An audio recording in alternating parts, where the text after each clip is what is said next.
Guardians of the Galaxy Volume 3 is once again directed by James Gunn and is the newest addition into the MCU. Still reeling from the loss of Gamora, Peter Quill must rally his team to defend the universe and protect one of their own. If the mission is not completely successful, it could possibly lead to the end of the Guardians as we know them. Hey guys, this is Ben from iCrave Network, back with my review of Guardians of the Galaxy Volume 3. I'm a huge fan of the Guardians franchise. The first film was, I think, the first Marvel movie I ever saw in theaters, so for that reason, it has a very special place in my heart. It was one of the movies that made me fall in love with comic book movies in the first place, and I've just grown to really love this group of characters.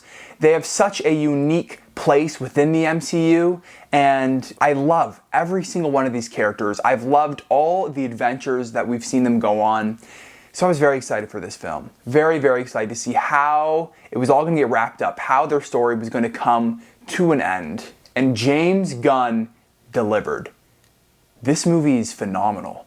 This movie blew my expectations out of the water. This is a perfect conclusion to the trilogy and really encapsulates everything that I love about this franchise. This movie, and really all of these Guardian movies, have worked so well because they're all about the characters. Yes, you got the spectacle. Yes, there is exciting action. There are incredible visuals.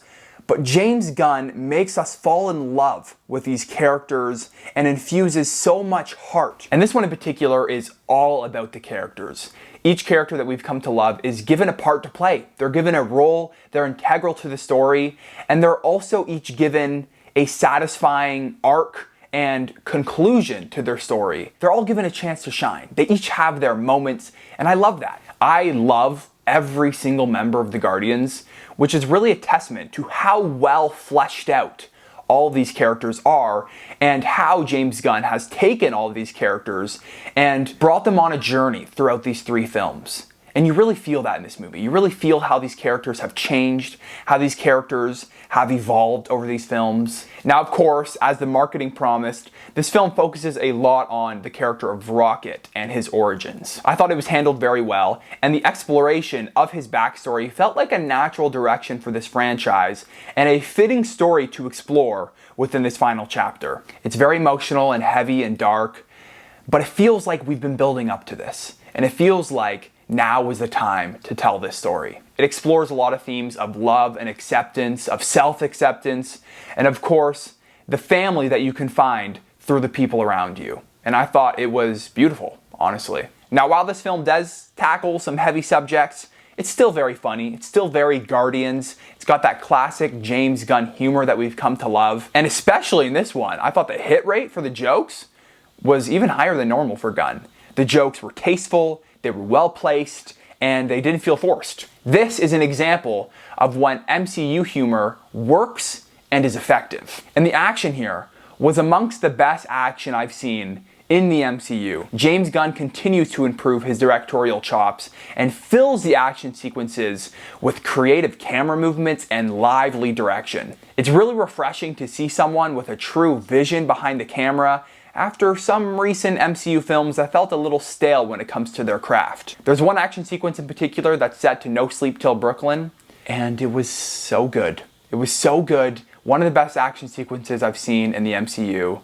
And when it finished, my theater erupted in applause. That's how good it was. But beyond just the action sequences, James Gunn knows how to effectively direct a film. His camera placements, the way he frames his shots, and how he moves the camera are just on another level when it comes to blockbuster filmmaking. There are so many decisions being made from a directorial standpoint that add a lot of personality to this film. It allows it to stand out amongst the, sea of MCU films and other blockbuster films out there.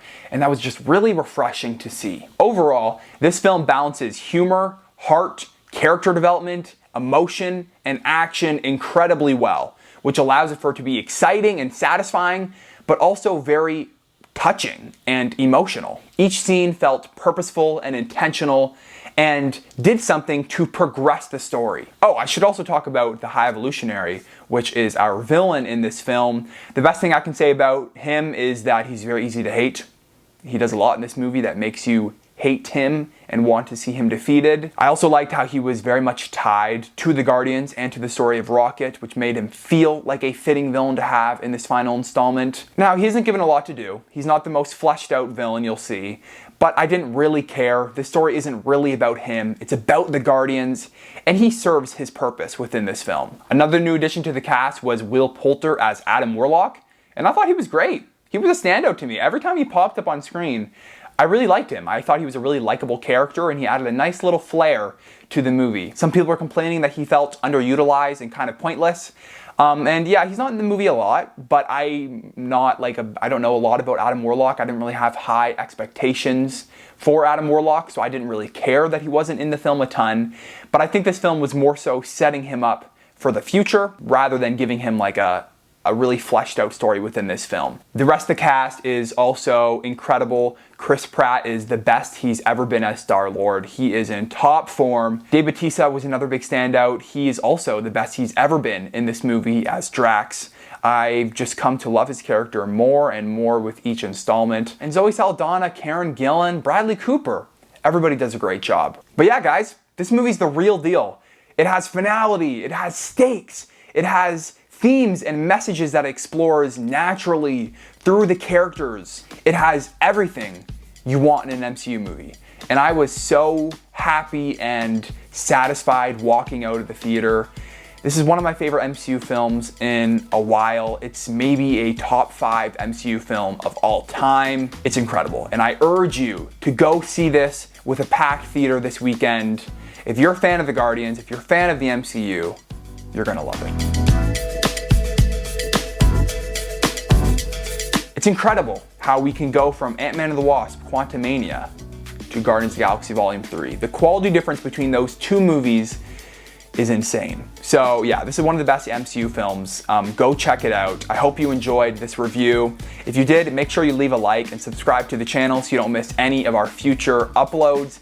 And if you want to check out a couple of our other reviews, you can click on either of the video icons right over there. Thank you so much for watching, and I will see you in the next one. See ya.